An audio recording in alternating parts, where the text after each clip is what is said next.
Shabbat Shalom everyone. My son wants to wish everyone Chodesh Tov before I say over words on Shabbat.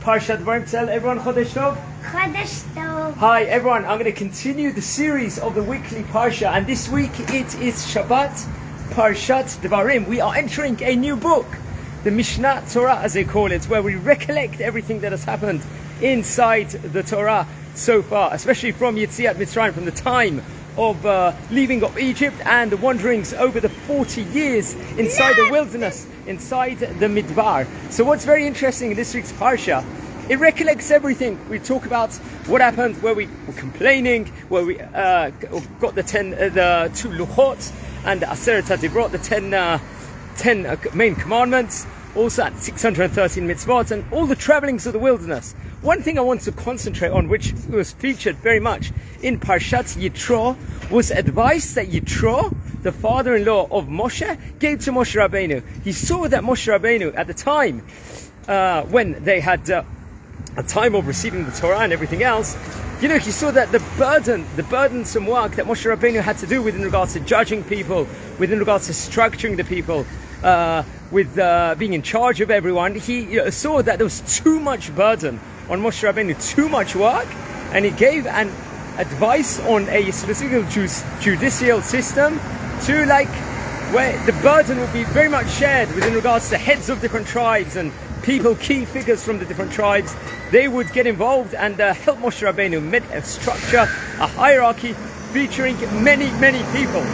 And it got me thinking over here, the advice which Yitro gave was very sound advice, and Moshe Rabbeinu, we learn in Parshat Yitro, and in this week's Parsha, he took heed to it, he listened to it, and there was a structure that was given over that was to help Moshe and the whole of Am Yisrael during the time inside the desert, which was implemented at a later stage.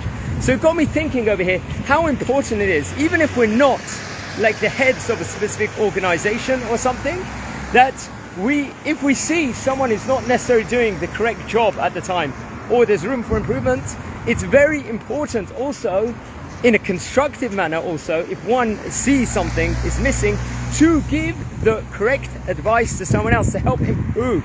We are here, we see a structure over here and we see something lacking. It's very, very important to, also at the same time, if one person has an input, to give the advice over, not to be shy also, and to improve the things over here.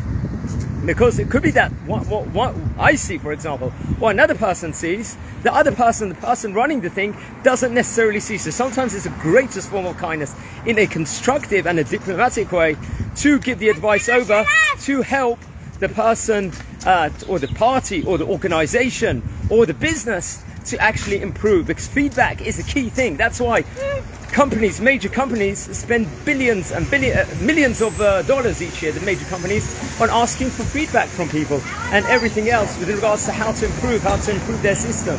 And this very much is modeled with regards to Yitro and with regards to Moshe Rabbeinu in this week's Parsha. Guys, I would like to dedicate this week's Parsha Lilu Nishmat. It's the yahrzeit of this lady, Rivka, but Chaim Moshe. It is her yahrzeit today, and I want to wish you all a fantastic Shabbat and Rosh Chodesh Tov U'Barach. Tell everyone Shabbat Shalom, everyone.